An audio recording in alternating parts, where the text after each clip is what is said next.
Señor presidente, intervendré con su permiso en español.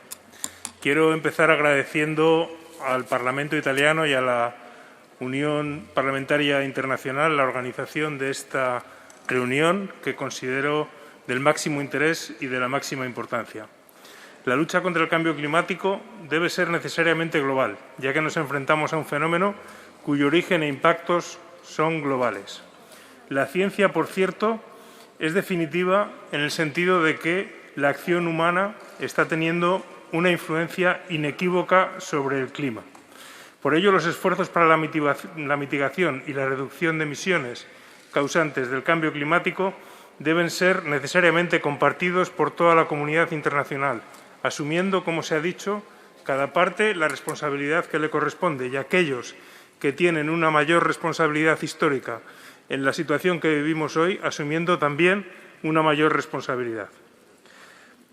El convenio contra el cambio climático se va concretando en distintas reuniones COP que se celebran anualmente y cuyo punto más relevante hasta el momento es el Acuerdo de París de 2015. La COP26 de Glasgow es una reunión nuevamente trascendente, porque en ella todos los gobiernos deben actualizar sus compromisos de reducción de emisiones. Es necesario que esa actualización sea ambiciosa para poder evitar el aumento de temperaturas globales por encima de 1,5 grados centígrados. Y es a partir de ahí donde juegan un papel clave los parlamentos nacionales.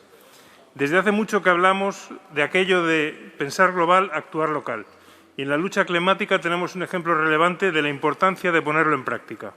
Sin compromiso global no se puede ser efectivo en la lucha climática, pero sin acción local de nada servirán los acuerdos internacionales.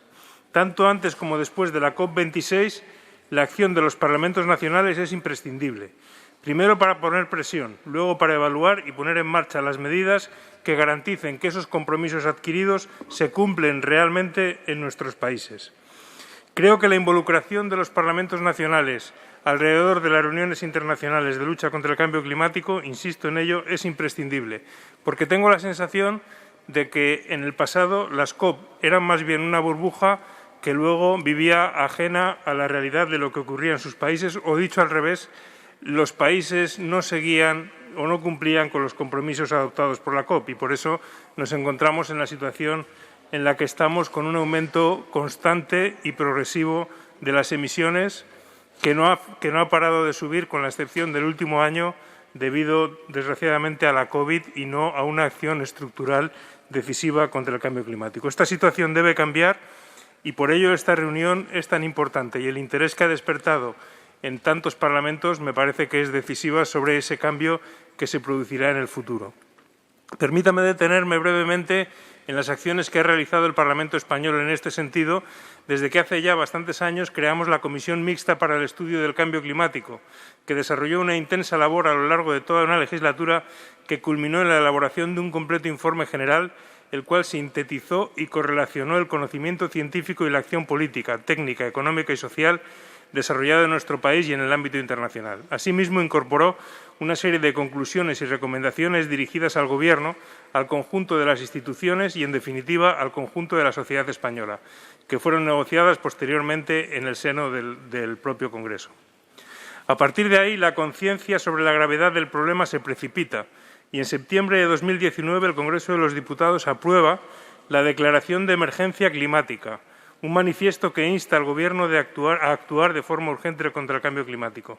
Por cierto, que si no lo han hecho, invito al resto de parlamentos aquí presentes a adoptar precisamente un manifiesto en favor de la declaración de la emergencia climática, porque creo que realmente tenemos que reconocer políticamente la realidad que nos está diciendo la ciencia y que nos están diciendo los jóvenes en la calle de que estamos inmersos en una auténtica emergencia climática. Posteriormente aprobamos la Ley de Cambio Climático y Transición Energética, una norma que establece el marco transversal en el que deben desarrollarse las políticas nacionales para conseguir los objetivos marcados en el Acuerdo de París y la Unión Europea. Quisiera resaltar algunas medidas porque tienen relación con cuestiones que se han hablado aquí. Por ejemplo, una de las cosas que aprueba nuestra Ley de Cambio Climático es la prohibición de la extracción de combustibles fósiles en nuestro suelo. Creo que esto es poner blanco sobre negro en una ley lo que la comunidad científica nos está diciendo desde hace mucho tiempo, que los combustibles fósiles deben quedarse en el subsuelo y que no podemos seguir extrayéndolos y quemándolos.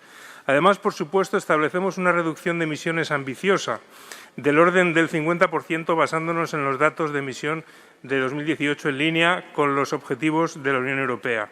Establecemos también un horizonte de descarbonización y una apuesta decisiva y definitiva por las energías renovables, que de alguna manera deben conformar el 100% de nuestra producción eléctrica en un plazo no más allá del año 2040.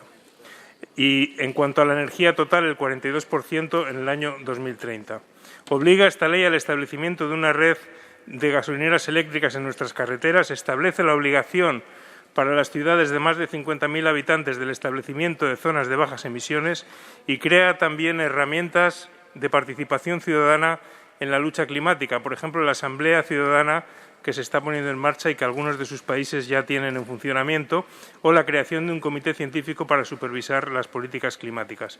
Establece también algo de lo que se ha hablado aquí y que para nosotros es irrenunciable, y es que las políticas climáticas deben basarse en los principios de transición justa, es decir, que nadie debe quedarse atrás y, por lo tanto, la transición justa debe guiar la transición energética.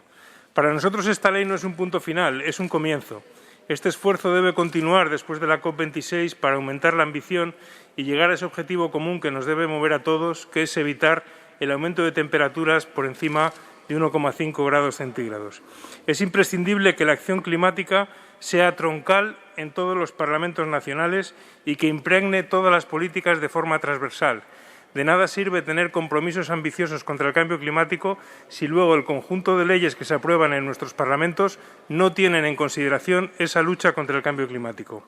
Por ello, les invito a adoptar seriamente medidas como estas, porque realmente, como digo, los convenios internacionales, el acuerdo, la negociación internacional es imprescindible, pero no es suficiente si luego no se plasma en una acción concreta y directa en nuestros parlamentos nacionales. Muchas gracias.